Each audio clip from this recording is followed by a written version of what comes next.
আসসালামু আলাইকুম, hello lovely viewers, welcome to Attur cookie studio. আজকে আপনাদের মাঝে নিয়ে এসেছি কাঁচা আমের মজাদার ললিপপ আইসক্রিম রেসিপি। সো দেখতেই থাকুন কিভাবে কি করছি।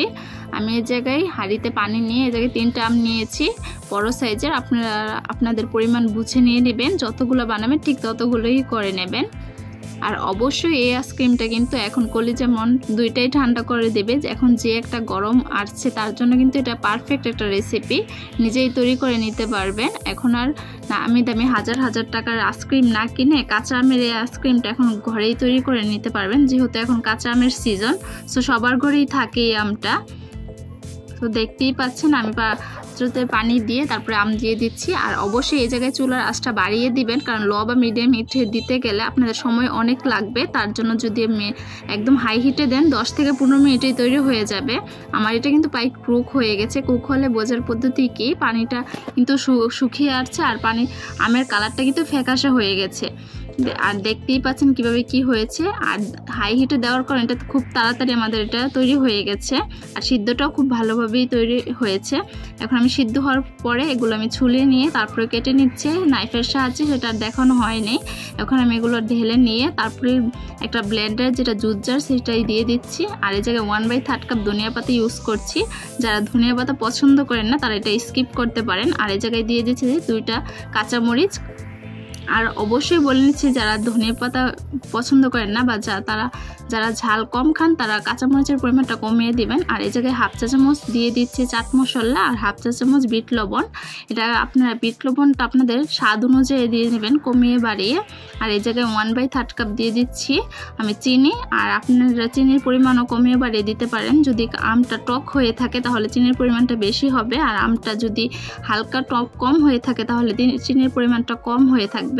আমি 3টা আমের জন্য 1 ফালি লেবু চিপে দিচ্ছি, লেবুর রস। আপনারা যদি বেশি ইউজ করেন আম তাহলে লেবুটাও বেশি হবে। আর এই জায়গায় আমি ঠান্ডা পানি দিয়ে দিচ্ছি, একদম ফ্রিজের ঠান্ডা পানি, এটা কিন্তু নর্মাল পানি না।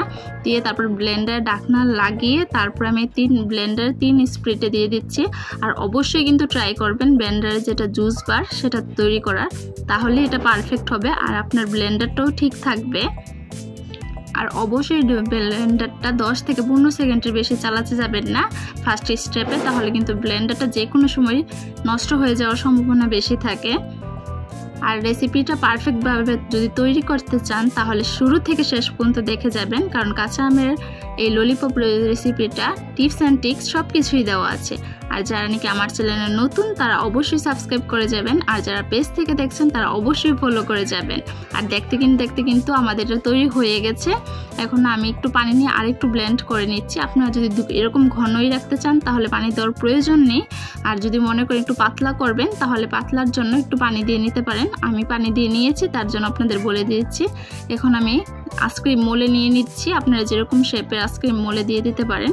আর যদি যারা আপনারা ডিপে তৈরি করতে চান তারা অবশ্যই চেষ্টা করবে 8 ঘন্টা ফ্রিজে রাখতে। আর যারা নর্মাল ফ্রিজে রাখবেন তারা মিনিমাম 1 থেকে 2 দিন রাখবেন। আর অবশ্যই ফ্রিজের এটা কিন্তু বাড়িয়ে দেবেন স্পিডটা, তা না হলে কিন্তু সহজে হবে না।